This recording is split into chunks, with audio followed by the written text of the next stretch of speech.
Agricultural district ఇది. వ్యవసాయ ఆధారితటువంటి కుటుంబం ఉంది.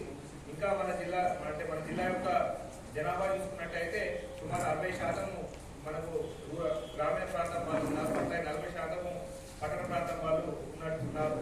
ఇంకా వ్యవసాయం మీద ఆధారపడినటువంటి కుటుంబాలు మనకి ఆల్మోస్ట్ నియర్లీ దగ్గర ఒక 7 లక్షల వరకు ఇంకా వ్యవసాయ ఆధారిత 7 లక్షల మంది వ్యవసాయ ఆధారితమైన కుటుంబాలు ఉన్నారు. సో వారిని కనుక చూసుకున్నట్టయితే అంటే మనకు వ్యవసాయం అనేది ఇందులో చాలా పెద్దలు చాలా మంది చాలా విషయాలు చెప్పడం జరిగింది. ఇందులో నేను రెండు విషయాలు చెప్తాను. మనందరికీ ఒకప్పుడు మీరందరూ కూడా వ్యవసాయం ఎన్నో ఏళ్ళుగా సంవత్సరాలుగా మీరందరూ చేస్తూ ఉన్నారు. వ్యవసాయం యొక్క కమతం అంటే భూ కమతం ఏదైతే ఉంటుందో ఒకప్పుడు మనకు 1975 ఆ ప్రాంతంలో ఎప్పుడైతే ఈ సీలింగ్ యాక్ట్ చట్టం వచ్చిందో అప్పుడంతా కూడా వ్యవసాయ కమతాల్లో భాగంగా మనకు అప్పుడు కమతాలు అనేది సుమారు తక్కువ ప్రతి ఒక్క రైతుకు ఒక 5 ఎకరాల వరకు ఉండేది. తక్కువ 5 ఎకరాలు ఉండే 5-10 ఎకరాల వరకు కూడా మనకి అప్పుడు వ్యవసాయం ఉండేది.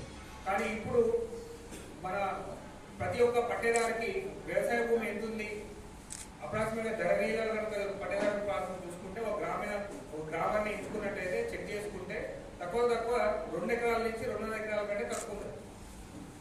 అవునా కదా? ఎందుకంటే వాళ్ళ తల్లిదండ్రుల నుంచి కొడుకుల నుంచి కోడళ్ళకి భూమి యొక్క బదిలీ బదలాయింపు చేయబడి ఒక రైతు కుటుంబానికి కాకుండా ఒక రైతు కుటుంబాలంగా చూసుకుంటే 2 ఎకరాల కంటే తక్కువ వ్యవసాయ భూమి అనేది వారికి ఉండడం జరిగింది.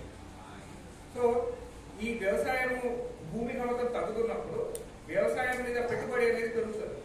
ఎందుకంటే మనకు అంటే సీడు విత్తనాలు కాడించి దానికి హార్వెస్టింగ్ వరకు అనేక సందర్భాలు ప్రతి ఒక్క రైతుకి వారి యొక్క భూమి పైన ప్రతి ఒక్క దానికి ఖర్చు పెట్టాల్సిన పరిస్థితి ఏర్పడుతుంది. అంటే భూకమతం తగ్గుతుంది, వ్యవసాయం సంబంధించినటువంటి పెట్టుబడి పెరుగుతుంది. మరి దిగుబడి అంతే వస్తుందా అని అంటే దిగుబడి కూడా దానికి ప్రపోర్షన్గా రావట్లేదు. కాబట్టి ఏమైతుంది, మన మార్కెట్కి వెళ్ళేసరికి మన యొక్క మద్దతు ధరకి సంబంధించిన